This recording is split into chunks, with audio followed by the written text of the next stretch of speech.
Well, you don't need it. You don't need it.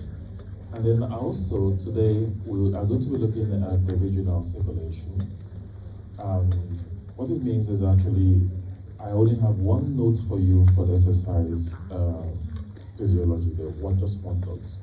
So basically, you are not missing anything. Is that okay, guys? I think that some of the lecture notes, with the way the timetable is structured, it's just about talking about the same thing over and over and over again. So the lecture notes are a bit compressed. So I've compressed these notes so that I can deliver that within the shortest possible time. All right, so this morning we are going to be looking at regional circulation, and we have been hinting on these in the various parts of the previous lectures, where we have been talking about the amount of blood that flows to the different organs or systems, as the case may be.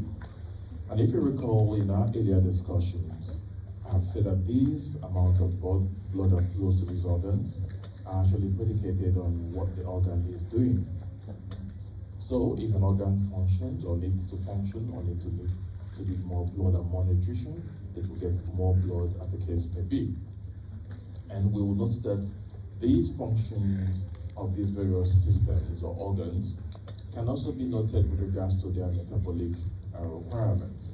So when an organ requires more nutrients, it means that organ will actually be metabolizing faster, and also it is also dependent on the size of that organ in question.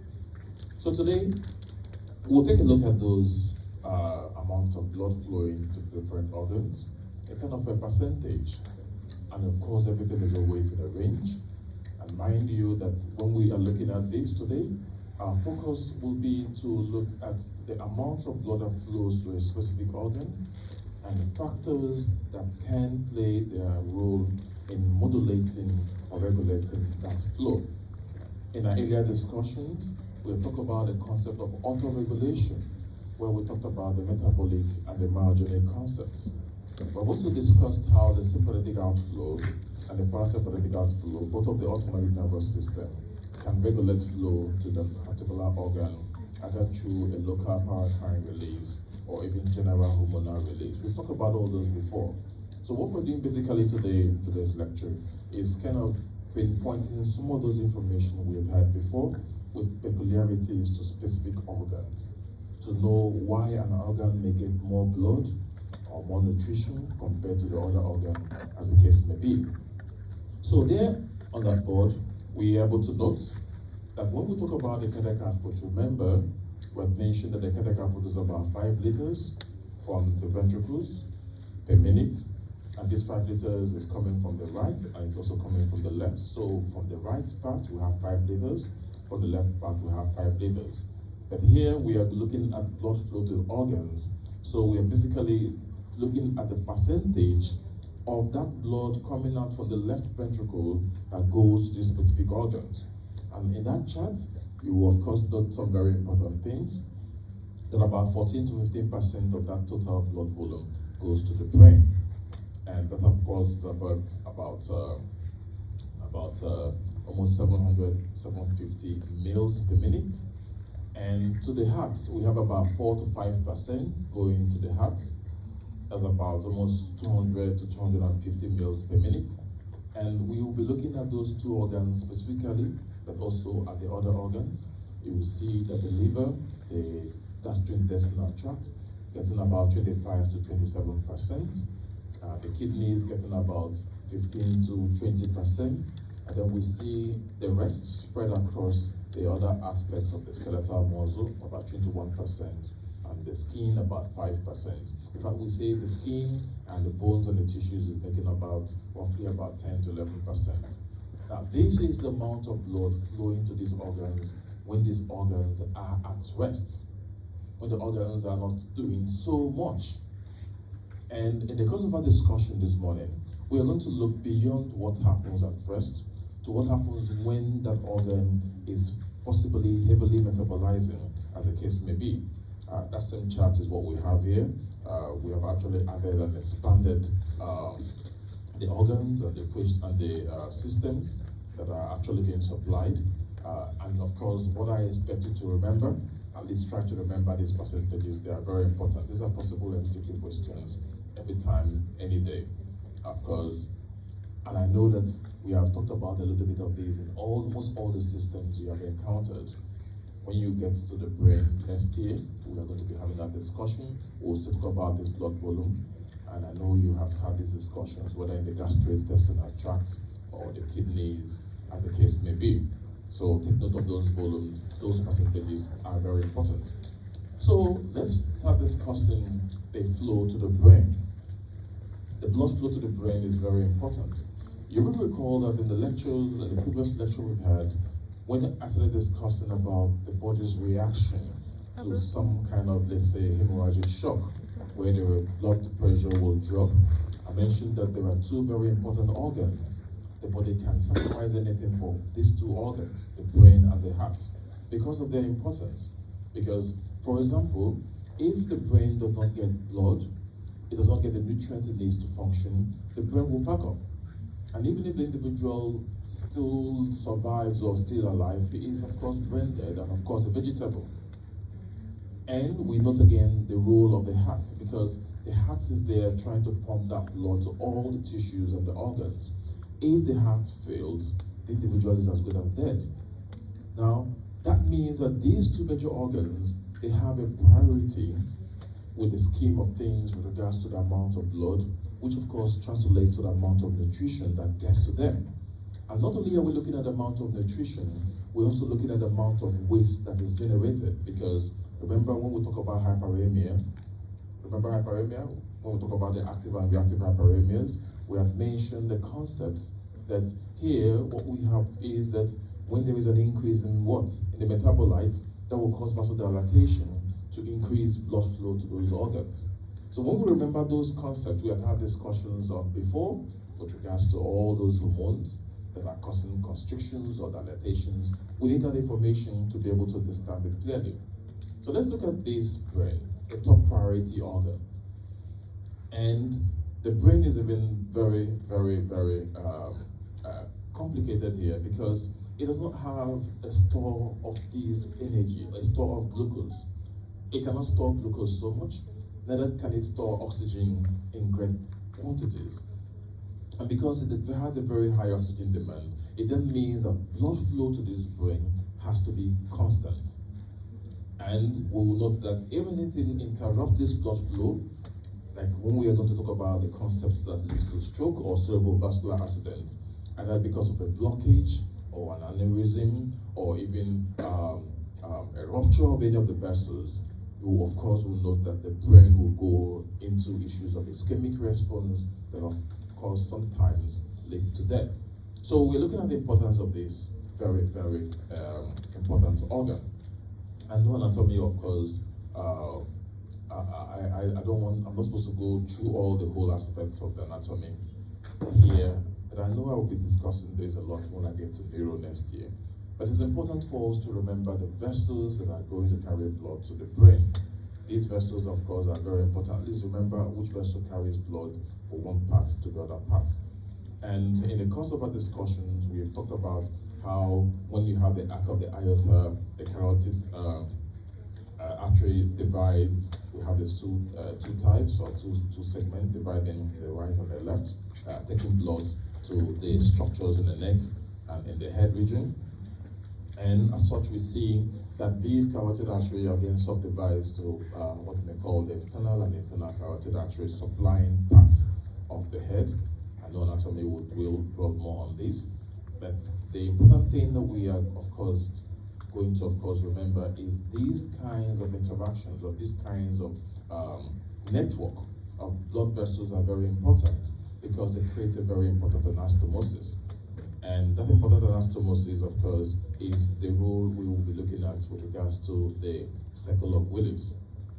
I don't want to go fully into that, but I hope that, I know you've done that in anatomy, or we will be doing that next year. So, back to what we are discussing about the cerebral blood flow. We said about 700 to 750 mils a minute, and a cardiac output of about 14 to 15%. And that is equating to about 50 to 54 mils of blood per 100 grams of brain tissue. That is very important. That of course tells us that this organ is a priority organ, because when we make the comparison across the other organs, we will note that this amount of blood flowing per weight of gram tissue is not the same across both. And the major thing that regulates blood flow here is a metabolic concept, metabolic demand. So, of course, you expect that as students who are, of course, reading, when you find yourself reading, you need a lot of oxygen, you need a lot of nutrition to the brain. And imagine, have you ever tried reading on an empty stomach? Well, some people can do that, everybody is not the same. But the idea here, of course, is that is why you're expected to be, of course, taking as much food as is possible. I'm not saying taking so much, but taking as much as is possible, because when you find yourself engaged in a mental activity, engaged in something that you need to think about, you will note again that the blood flow will increase because of those oxygen demands. And the reason again is because when these events are happening, there is of course a lot of waste production. Like I said, I'll be discussing this in a much bigger detail when I get to neuro next year with you guys. So the oxygen consumption of the brain is about 50 mils per minute. And this is equivalent to about 20% of the total oxygen consumption of the body. So the brain, as small as it is, can consume as much as 20% of what oxygen you actually inspire. That, of course, is still accentuating the very, very important priority needs of this organ. So, for that metabolic concept, we have actually talked a lot about it. And again, it's important again to note here that the glucose or the fuel needed, like I said earlier, is not stored in the brain. And that is why that flow has to be continuous. So we note here that the glycogen content of the brain can meet the metabolic needs of the brain just for about 2 minutes. And if we interrupt blood flow to the brain just for a few seconds, 3 seconds to 4 seconds, it can of course lead to loss of consciousness. I of course, sometimes, it's a joke. I'm not, okay, maybe I'll just leave it. But the point is that, sometimes some persons learn on the scale of, some people learn on the scale of just, constricting your vessels and making you, swoon and then faint. Some very good guys who are learning to, I'm talking about the Shiloh pastors, they can have, I know many of you here are in the church. Do you not? Okay, sorry, let's not go there. That's all right. I don't even want to go there yet. But I know that some of us go to church, and then when the pastor calls for anointing, when the pastor does this, all of you fell. How many people fell in the church here? I'm just saying, for those who cannot get the anointing and fall, sometimes, you can skillfully hold their carotid artery and they will still get unconscious. But that's by the way. The idea here is to note that if you interrupt blood flow to the brain just for a few seconds, 3 seconds, 4 seconds, the individual becomes unconscious. And if it goes beyond 5 seconds, you begin to note that some of the brain cells begin to die. And some of the deaths are irreversible. And that is, of course, the very, very, very important reason why we need to make sure that this flow is constant and is regulated. So among the things that, of course, factors into this concept of regulating this blood flow, we see the sympathetic outflow. The sympathetic outflow is weak. It's not the major one that regulates the blood flow to the brain. It is weak because it can cause a weak vasoconstriction. And why does it cause a weak vasoconstriction? Especially in the situation when the blood pressure in the systemic vessels are very high. So here is a concept of what is happening. When the pressure in the body, when the systemic blood pressure becomes very, very elevated, what happens is that there will be some constrictions of the cerebral vessels in order not to transmit that high pressure to the brain. Because if that pressure into the brain becomes excessively elevated, there's a tendency that those vessels can burst and of course lead to what? The semischemia. And on the other hand, if the blood pressure to the systemic vessels becomes so low, the vessels that go to the brain begin to what? Dilate. So we see an opposition or kind of an opposite event. When the pressure increases, vessels constrict. When the pressure reduces, vessels dilate. So as to make sure that flow is consistent. Because if flow is not consistent, it will lead to all these other damages that we are mentioning. So we see that weak event. That is, of course, indicated by the sympathetic outflow. But the major control is the metabolic concept, because here in the brain, any metabolism, just thinking, as you think, billions of neurons are, of course, firing at shock potentials. And of course, remember when we talk about shock potentials, sodium is moving in, potassium is moving out, but they need to rearrange themselves again.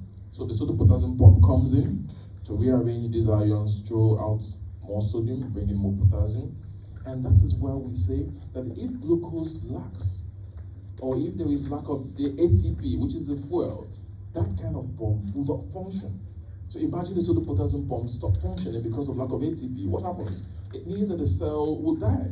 Why? Because more sodium accumulates within the cell.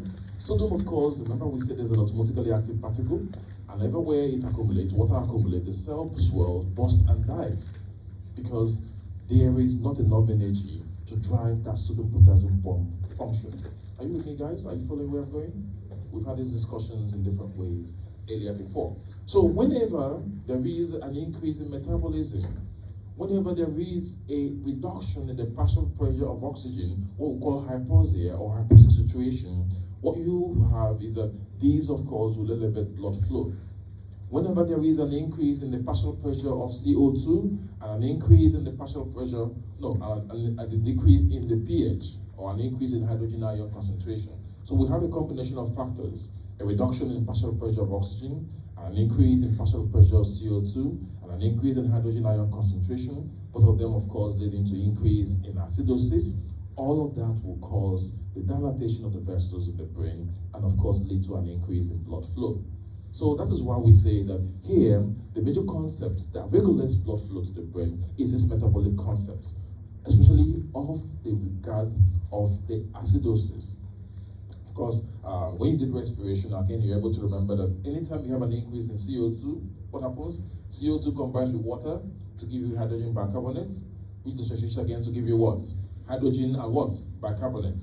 Hydrogen can now pass the blood-brain barrier, go to the chemoreceptors and the central chemoreceptors and activate them. And remember the process we have earlier mentioned. If the chemoreceptors are activated, what happens? The vessels dilate, blood flow to the brain increases. So I'm just saying, it's a little combination of everything we have said before. And here is all about remembering. And of course, who remembers? What is the enzyme that catalyzes that reaction I just mentioned? Who remembers? Yes, what's the full name? Yeah. Carbonic anhydrase. Yeah, of course, you have to. The idea is that, of course, these things are no longer new. We are just trying to drag or draw on what we've had before. So remember, those are the very, very important concepts that drive that flow to the brain. It then means that if there is a normal partial pressure of oxygen and no elevation of CO2 or hydrogen ion, you don't expect to have those dilatation. Flow remains the same because there is not any ischemic response. So the cerebral blood flow must be maintained to ensure a constant delivery of oxygen and glucose, as well as the removal of waste. That is why we talk about this concept of autoregulation. We have mentioned that earlier when we said that autoregulation means self-regulation. This organ is regulating its flow because when there is a need, it enhances the dilatation of the vessels. When there is no need, the vessels can constrict. And it is kind of guiding the amount of flow to that brain. So the cerebral blood flow is maintained at a constant level in normal brain despite usual fluctuations of blood pressure by the process of autoregulation. And that was why I mentioned when the pressure here increases, pressure is going to be maintained by just regulating the size of the vessels. So another thing again we see is the intracranial pressure, that's the pressure within the skull, works together with the mean arterial pressure because within that skull there are vessels. The intracranial pressure, if it's becomes elevated, what happens, of course, is that you may feel some sense of giddiness. And what we see happening here is that this pressure works together with the mean arterial pressure to make sure that the pressure within that skull area is going to remain constant. So, a kind of case study we can say, which we call the ischemic response, is a reduction in the arterial blood pressure, which leads to a reduction of blood flow, will lead to ischemic response.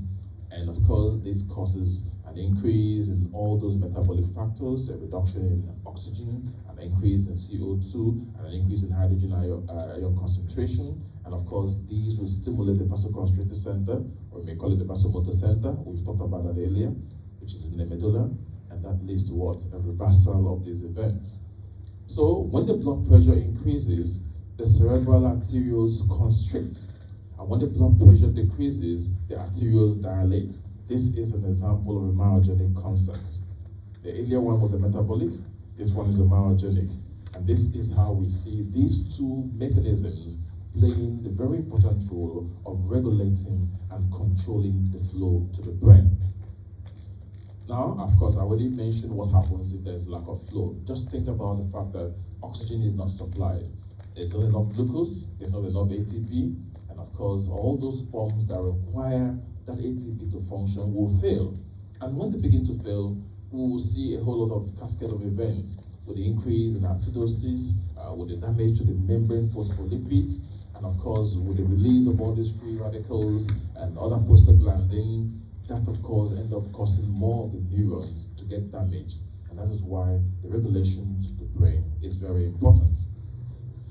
Now, to the heart, the coronary circulation, the oxygen demand is also very, very high because of the function of the heart. And we note here that the aerobic tissues are such that we have the capillaries that are very close to almost all the myocardial cells, just a very short distance of about 10 millimeters. And remember again when we had started discussing these cardiovascular system, one of the things we had mentioned as a difference between the cardiac and the skeletal muscle is the cardiac muscle has many or a lot of mitochondria. So it's a high energy needing tissue. So for the cardiac cells and for the issue of the coronary circulation, the blood flow is about 250 mils per minute, translating to about 4 to 5% of the cardiac output. And with that translating, of course, remember the blood vessels that are carrying blood to this, call them the coronary arteries. And these coronary arteries branch freely and create a very rich capillary across the whole cardiac muscles. And what we need here is that they are anastomosis, but they are not very sufficient to supply all the cardiac muscles. And that is why we had mentioned earlier that if we have a concept of arteriosclerosis or any blockage at any point in time, there is a tendency that the muscles that should have been supplied will not get the nutrition needed, and of course, they will all die. So we note then that it is, of course, that kind of concept of if the area is not supplied with the needed nutrition, the cells begin to die. That was when we talked about the concept of myocardial infarction, and of course, leading to the issues of angina pectoris or heart attack, as the case may be. And when we remember the venous drainage, of course, are through the coronary venous system. And here we have two major systems: a superficial system that drains the left ventricle and is formed of the coronary sinus and the anterior cardiac veins, and they open into the right atrium. Take note of where they empty into. And then we have the deep system, and this deep system is formed for the basal veins and the arteriosinusoidal vessels, and they empty directly into the heart chamber, where you may see the ventricles. Now, of course, when we did respiration, we talked about this because we also mentioned what we call the physiological shunting. Who remembers that? We mentioned the concept of shunting. Who remembers? We talked about that on respiration last year. We said, of course, that even when we look at the oxygen in the vessels, looking at from the oxygen in the atmosphere through the respiratory tract, getting to the arteries and the veins, that even when you get to the arteries, there is a shortfall. It's not really 100% saturated because of this kind of shunting. So what we see in here basically is that some of these blood that has already supplied the parts of the muscles and is carrying deoxygenated blood is now coming back to empty out into the area where you already have an oxygenated blood, and that also reduces the oxygen quantity in that blood. That is a very, very important concept I want you to be able to remember. The empty bite into ventricles. Yeah, that's why I mentioned that there is this admixture of some deoxygenated blood coming from all these areas with some blood that is already oxygenated, and that reduces the partial pressure of oxygen that goes to the arteries finally. All right. So, of course, the picture of where you have those deep, the deep and the superficial for the drainage, and of course the coronary arteries that supplies the heart. Now, the factors, of course, that will regulate blood flow here include the metabolic factors for the heart, because an increase in cardiac metabolism will lead to a reduction in oxygen tension or hypoxia, and of course lead to also an increase in CO2, increase in potassium, increase in lactic acid, increase in adenosine. One thing again I want you to be able to remember here is that as I go through these organs, take note of some of the specific things that can cause either a dilatation or a constriction. Now, for the heart, I am mentioning adenosine. Adenosine is very important with regards to the heart, unlike what you may see in the brain. I never mentioned adenosine in the brain. So these, of course, will lead to the increase in vasodilatation, leading to an increase in coronary blood flow, and that is what we, of course, regard as a metabolic concept. Now, other things that can regulate blood flow to the heart, we have mentioned the role of drugs. Drugs like nitric oxide donors, the nitrates, the nitroglycerin, of course, even the Viagras. All these drugs, of course, are going to cause a dilatation of the vessels and, of course, increase the blood flow to the heart. We also have hormones like tyrosine. Tyrosine will increase cardiac metabolism, which will also lead to increase in the metabolites, which will lead to increased vasodilatation in the long run. We note that vasopressin, especially acting on the V1, which of course causes vasoconstriction, will also reduce the coronary blood flow. And we note about the role of epinephrine. I know that some of these we have hinted about them, and if you recall, I had asked you to go back to your ANS class notes to note which receptors of epinephrine do you have in different parts of the body. If epinephrine is attaching to the alpha-1 or beta-1 receptors, it's going to cause constriction. If it's going to the beta-2 receptors, it's going to cause dilatation. And you have abundance of these beta-2 receptors in the coronary vessels and also in the skeletal muscles. So it's important to note what these chemicals are doing, which receptors are found where and when, and these, of course, are part of what helps in regulation. Now, another very important factor in the regulation of blood flow to the heart is the mechanical factors. Now, when we were discussing the concept of cardiac cycle, I had mentioned that, remember that the cardiac cycle is about 0.8 seconds, which of course is translated to the systolic 0.3 and diastolic 0.5. And I said, of course, that if the heart rate increases to maybe as much as 200 beats per minute, there is going to be a reversal because you now have a lesser duration of a diastolic event compared to the what? Systolic event. Remember, guys? I seem to be talking to myself today. Oh, go on, guys. Are you following me? We've had these discussions before, guys. I'm just recapping. So when we had that discussion, I said that if that duration becomes so short, the duration for systolic becomes higher than the duration for diastolic. And what is going to happen? Remember, in the diastolic event, we said that it is a time when the heart ventricles get filled, but it's also the time when the vessels, the coronary vessels, seem to supply more blood to the cardiac muscles. Because in the systolic event, when the heart muscle is rigidly contracted, there is also seemingly going to be some constriction on the vessels. Remember, the vessels are on the walls of that muscle. So when they are rigidly constricted, it is also going to what? Constrict the vessels. So we here note that there is some bit of constriction and some bit of reduction in blood flow during systolic compared to during diastolic. I'm talking about the coronary blood flow. So we here note that if, for example, a situation arises when there is going to be a longer duration of systole compared to the duration of diastole, what is invariably going to happen is that the heart will fail in the long run. Why? Because not only is the heart not going to pump out so much because it's not getting enough filling, but the muscles are going to get tired because they're not getting enough nutrition because of those constriction. So a mechanical factor which plays into the role of a systolic diastolic event is very important in the regulation of the flow to the muscles of the heart. Again, another important factor with regards to the heart is the presence of myoglobin, the red oxygen carrying pigment. We have them so much in the heart, and that also can help to make sure that oxygen and oxygen demand is met for those areas. And then we have also, of course, noted the role of the sympathetic outflow. Remember, we have talked about the receptors that are found. Where are those receptors? What are those receptors doing? And with the knowledge of those receptors, you're able to link up what the sympathetic outflow will do. Will it increase flow or will it decrease flow? Of course, I know we have talked about this over and over and over. And why is this important? This is important because the blockage or non-flow or not meeting the needs of those muscles can be very, very dire.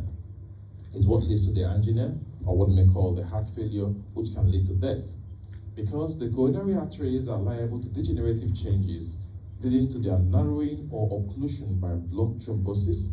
This is a common complication of arteriosclerosis and hypertension.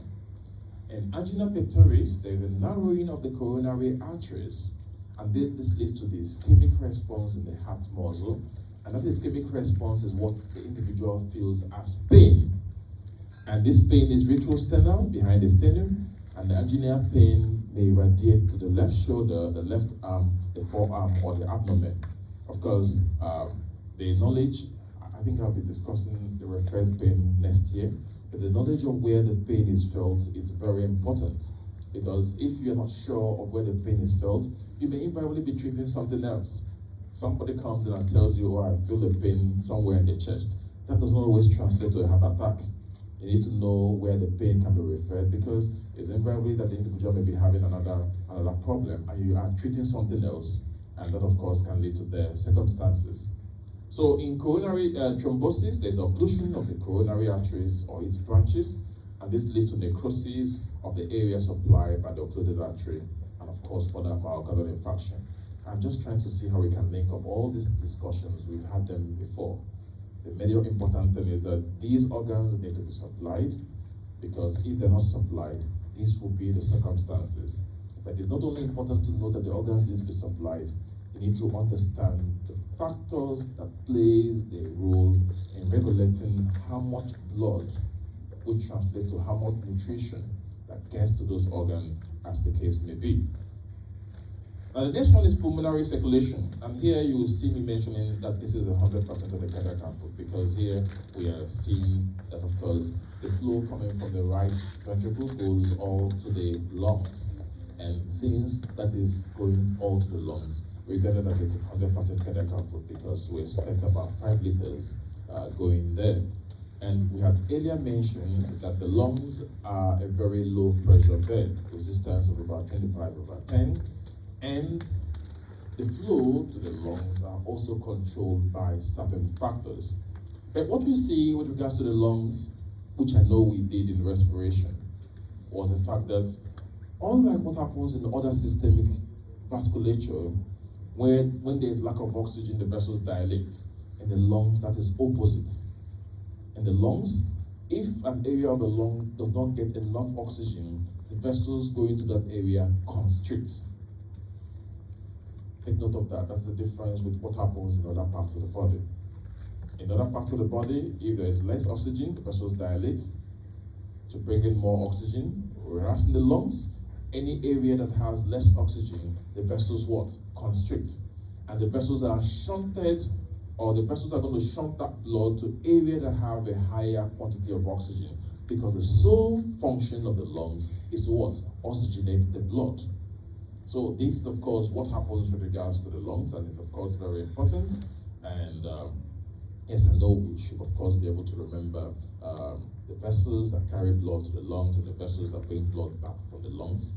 And yes, everything I'm discussing with regards to issues of hypoxic condition, or what hypoxia will do, is all about what is also happening in the lungs.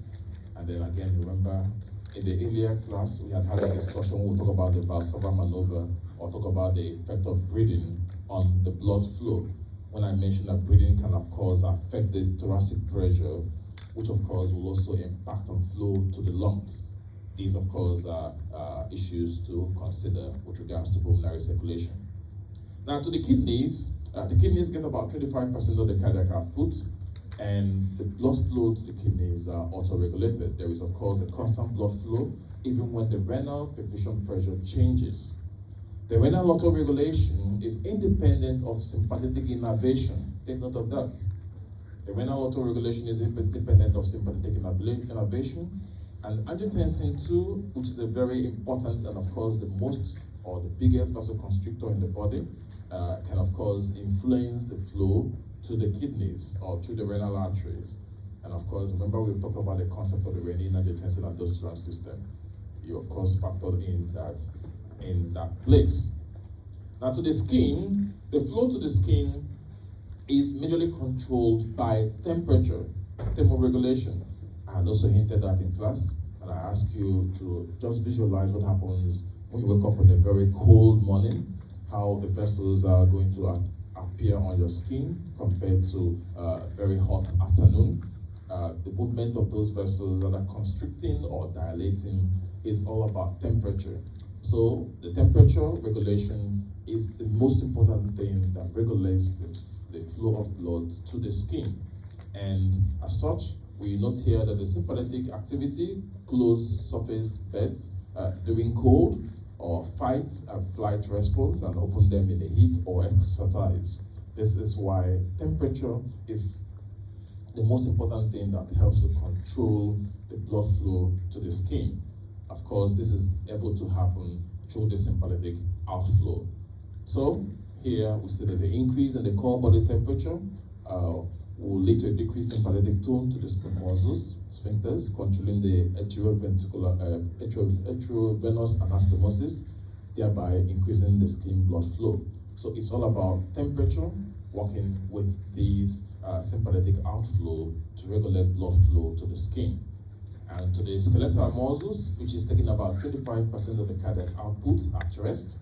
Sympathetic innervation is very important because at rest there's activation of the alpha-1 receptors, which cause vasoconstriction, increase resistance, and decrease blood flow. But of course, there's also activation of the B2 receptors, especially during the course of exercise. And we note again that there is the role of the metabolites, because as one exercises, there's an increase in lactic acid, there's an increase in potassium, there's an increase again in adenosine, and of course the pH reduces, and all of them will drive this flow to the skeletal muscles to increase. And we again note that, of course, doing exercise, this is why we have said that even though we have a cardiac output of about 5 liters, doing exercise, that can increase to as much as 20 to 25 liters per minute. Of course, we will note that these changes to flow to these skeletal muscles does not happen immediately. I am still trying to find out if we're going to have laboratory on exercise physiology. I am still trying to get all this stuff. I mean, it's not easy, guys, but hopefully we can have it. I'm just hoping that we can have it.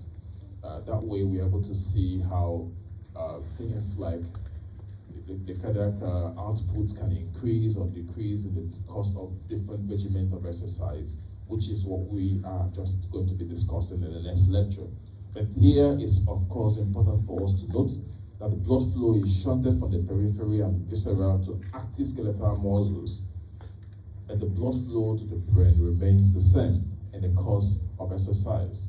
So what we see happening is that this is the kind of changes that we see when we move from looking at a blood flow at rest of about 5 liters per minute to a heavy exercise when that blood flow increases. And what we see here is that some organs, the blood flow remains the same whether you are at rest or whether you're exercising, but for some other organs, the blood flow increases. And that, of course, increase is seen majorly with regards to the skeletal muscles. And we'll see that better here. With light exercise, there is going to be an increase. Look at that magnified increase of about 1,200 mils to about 12,500 mils for the skeletal muscle. The brain remains almost the same. The heart slightly increased. But what we are trying to show here is that with exercise, there is an increase in metabolism occurring in the skeletal muscles, and that drives more flow to the skeletal muscle. And that is, of course, one of the things we are saying. That the flow to any particular organ is dependent on what that organ is doing. It's dependent on the degree of metabolism.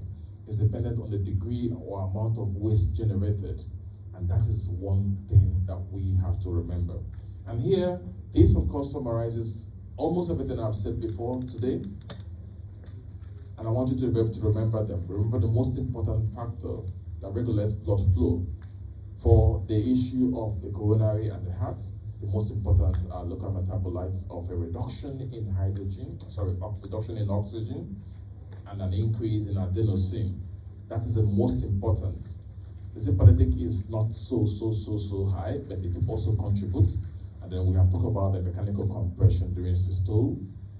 For the cerebral area, the most important is an increase in the partial pressure of CO2 and an increase in hydrogen ion, what we may call acidosis. That is the most important driver of flow, which is also metabolic. For the skeletal muscle, we see that there are differences at rest and during exercise. During exercise, driven more by the metabolites, and of course at rest, driven more by the kind of receptors that are also stimulated. And for the skin, we have noted the role of the sympathetic outflow, which is invariably important for the regulation with regards to the temperature or the thermoregulatory concepts, as the case may be. For the lungs, we have mentioned that hypoxia will lead to vasoconstriction. And for the kidney, we see a role of myogenic concepts playing the most important role in the regulation. So this is kind of remembering the one that is most important for the organ and for the tissues. Do we have any questions? Any questions at all so far, guys? Are we really understanding? Yes, please.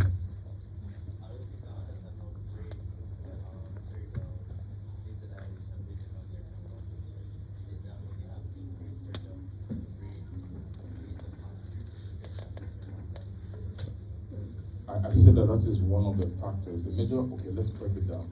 The major factor for the brain is increase in metabolism, which drives an increase in CO2.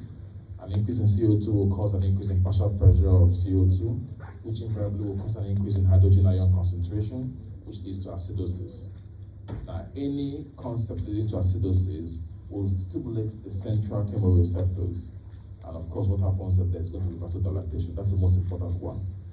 But I also mentioned there is a concept called autoregulation, where just changes in the blood pressure generally. Imagine if the blood pressure in the systemic circulation increases so high, and that pressure gets to the brain. The vessels in the brain, the capillaries are so tiny, they can easily burst. So what I'm saying here is that in order to maintain the flow to the brain at every point in time, the brain does not need too much or does not need too little. The flow is regulated almost about the same concentration or same quantity, and that is where the concept of autoregulation comes in. Autoregulation now working in this way, if the pressure increases, the vessels constrict to regulate so that not so much blood will come in. There are concepts we call readout and blackout. I'm not teaching you that, but of course for the physiology students, we'll talk about the issue of readout. If there is what they call an increase in gravity, what they call an increase of positive G or negative G, that of course can cause concept of readout and blackout. Now, that is where you see this flow causing damage to the brain. So what I want you to get now at this point is autoregulation means self-regulation. The brain can control the amount of blood that gets to it. If the blood becomes so much, it constricts so that the blood flow does not become and cause a readout. If the blood flow reduces, it dilates so that there is still a maintenance of blood flow to, of course, prevent a blackout. And those are concepts we understand as autoregulation. Any other question, guys? Are we really following? Are we really understanding? You know, when I ask the question, a lot of you just keep quiet. I don't know where I am at, you know?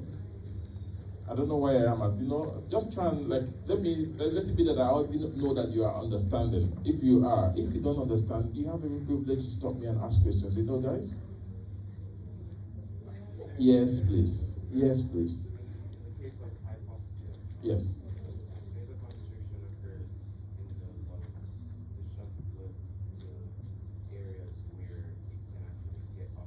Yes. So what happens with the area that doesn't have oxygen? It shunts the blood away from it. So it recovers after.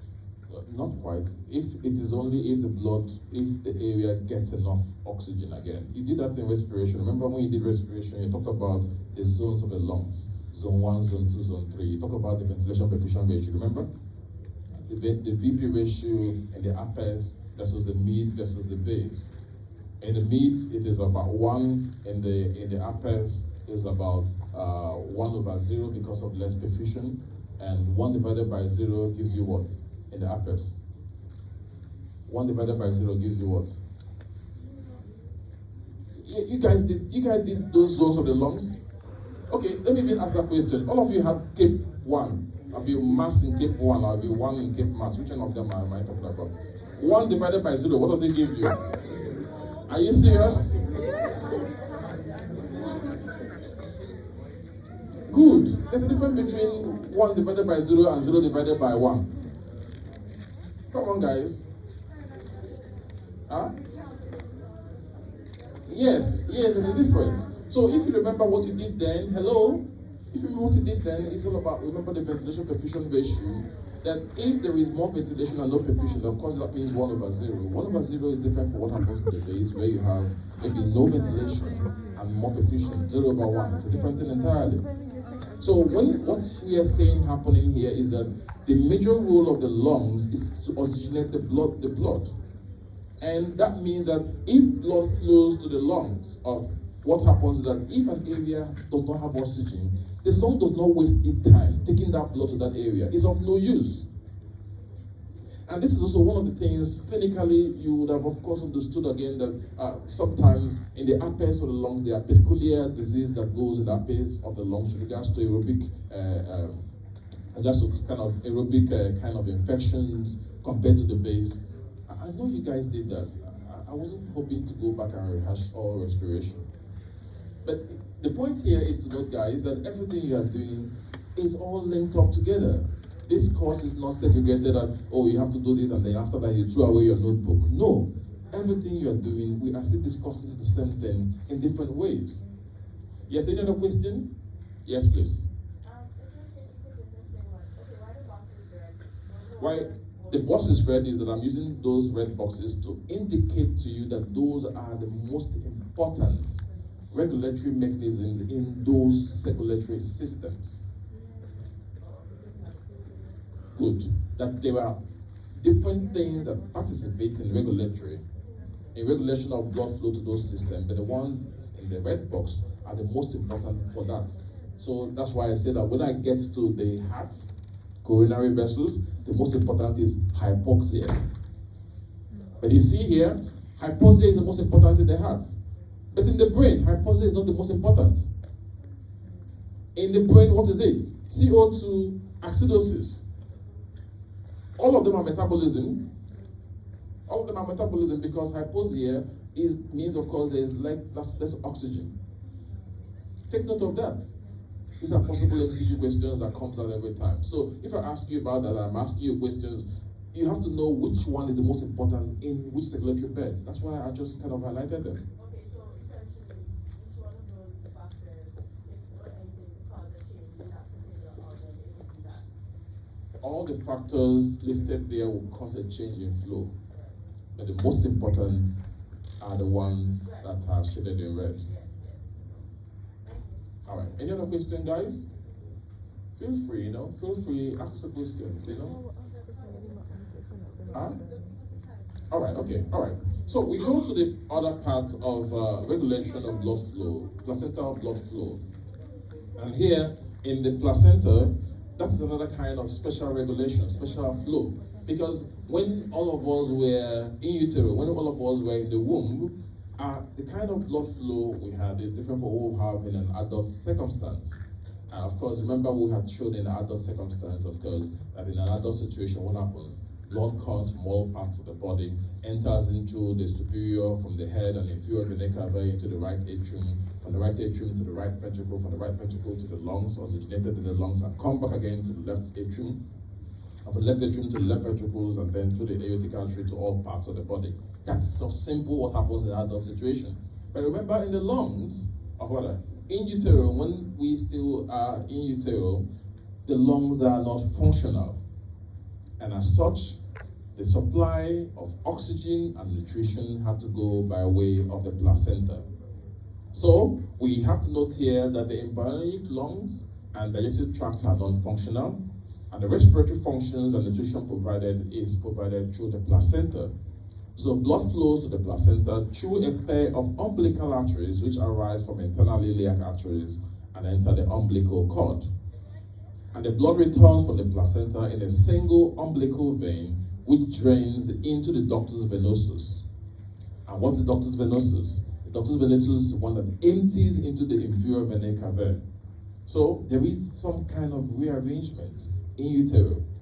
Now, why that is important? It's important because we, of course, need to now make a comparison of what happens in utero compared to when an individual is born or an adult. Yeah, born. Let's use the word born. Because this is also the basis of why some congenital abnormalities may persist, or why sometimes you hear about players who have a cardiac compromise, who cannot function in excessive exercise. I remember, was it like a year or two ago? Yeah, a couple of years ago, the Ministry of Health made a law that if you have to engage in school boys sports, you have to do a complete total medical checkup. And yeah, just this morning I was just reading it that one of the players, or a player who plays for Brighton, how many people watch Premiership here? So you guys don't even watch anything. What do people watch? Kim Kardashian. Okay, how many people watch Premiership? Seriously, I mean, what I'm asking. Okay, so the point I'm making is that, of course, think about it. So sometimes you hear that, oh, your club is buying a player. What is the first thing the club will do? The club asks the person to do medical. Why? Because medical is done to be able to ascertain the individual is what? Healthy. It's not just insurance, it's ascertaining that the individual is healthy first and foremost. Because guess what? In the medical knowledge, you are going to keep hearing this word, apparently healthy. So all of us who are here, we are what? We are apparently healthy. That is the legal term. You know what? You know why it's a legal term? Because many of us are just moving here, who may be just in quarter to die in, but we don't know. And that's why I tell people, please don't go and fight, because you may be the one that will give the last slap. An individual dies and you are becoming a murderer. The person may be in the water launch of departure, and it's your slap that added the extra 10%. Now, why are we pointing out this? It's because we also, as individuals, there are times when this system that supply the nutrients and the blood that is needed in utero, there are times when they may persist in adulthood. And that is why we are pointing them out. So remember, the foramen ovale is an intra-atrial opening. The foramen ovale is an intra-atrial opening. It's covered by a valve-like flap, and it directs blood from the right to the what? Left atrium. So when that blood comes from the placenta and empties into the inferior vena cava and empties into the right atrium, remember the right atrium is not going to carry it to the lungs because the lungs are not functioning. So what happens? Some of that blood moves from the right atrium to where? The left atrium, via this hole called what? Foramen ovale.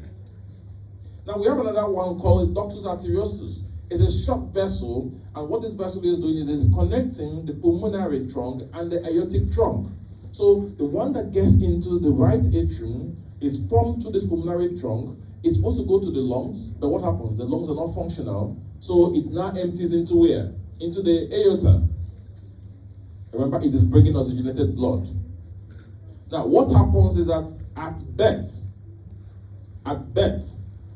when the baby is born, we expect these things, the ovale and the pulmonary, the ovale and the arteriosus to close. And why do they close? They close because of the increase or the change in the pressure in the lungs. And where do you think this happens? It happens at birth. What is the first thing a baby does when the baby is born? What's the first thing? Cry. And think about it. For you to cry, what do you do? What do you do for you to cry? Just try to cry. Just try to cry and see what you're going to do. You inhale. So that's inhalation. Before it begins to wail, it's very important because it is that inhalation that opens up the lungs and changes this course of events. That is why when the baby is born, if the baby does not cry, we need to slap the baby to cry. Beat him up to cry. Because it's very, very important for him. Because yes, imagine that if the baby does not cry, what happens? Remember what I said about the the cerebral circulation? Less blood flow going to the brain in a few seconds, in a few minutes, what happens? Brain death. So we note here that this is a very, very important issue because that reversal occurs at birth, and that because of the changes that is occurring in the respiratory system, which is initiated by that first breath. Why is this important? So here, take a look at where we are just mentioning. This is an example of the abnormal heart. Remember, we have the atrium, we have the left and right atrium. And here, take a look at what I'm just mentioning here. We have that sometimes listen guys, if you're talking, you will not follow, that we have sometimes this foramen ovale may persist. So you may see a persistent foramen ovale, meaning that sometimes this opening between the right and the left atrium may not close. That is a problem. Or it may have a persistent ductus arteriosus, meaning that the blood coming from that pulmonary trunk that should go to the lungs, instead of going to the lungs, goes into the aorta, but now it's going to be carrying deoxygenated blood. These are times when you hear about a player or somebody having a hole in the heart, and one of the major consequences at this point is that the quantity of oxygen in his blood will be lesser than normal. And of course, for these individuals, a little exertion makes them feel tired because they're not able to provide as much oxygen as the tissues need to function. And these are things that can cause problems with issues of congenital abnormalities. And of course, yes, anatomy will of course remind you that those things or those structures we've talked about, the foramen ovale will of course regress to a fossa ovale, ductus arteriosus regresses to ligamentum arteriosum, the umbilical artery will regress to medial umbilical ligament. So when you see these ligaments here, these ligaments were the ones that originally were part of either the ductus arteriosus or ductus venosus. And why is it more important? I know medicine will sort you out a lot more here, is that these sometimes are the basis of congenital abnormalities. When these holes persist, so here you may have a persistent or patent ductus arteriosum, and here you have a septal defect, because here there is a defect, an opening between the right and the left atrium. And of course, if there is an opening here, it means that any time pressure increases in the left, it is also going to be transmitted to the right, and you may end up having right ventricular hypertrophy with the left ventricular enlargement, and of course, further reducing the partial pressure of oxygen, further reducing the quantity of oxygen this individual needs to survive. We have the issues of teratology of Fallot, which is a combination of a lot of things. Persistent ductus arteriosus, persistent ductus venosus, persistent septal defect, enlarged right ventricle. We have issues of transposition of the blood vessels. These are problems that may arise as a result of non-realignment. Some of them may be a realignment after birth, but some of them may be an issue of a congenital abnormality. And that's why we are pointing all of them out. Do we have any questions, guys? Any questions? No question. So the next lecture we're going to have, we're just going to have only one lecture in the that's the exercise physiology. We're not having 2 lectures, so you are not missed any lecture. And then we're working towards knowing whether we're able to have the lab. I hopefully will be able to let you know by then. Yes. Yes, at the midterm, I know somebody sent me an email. I am not able to tell you now because I'm still trying to find out the how we're going to go about it. Because the midterm exams will not just be about the combination of all the other topics. So I'll let you guys know if you like the information.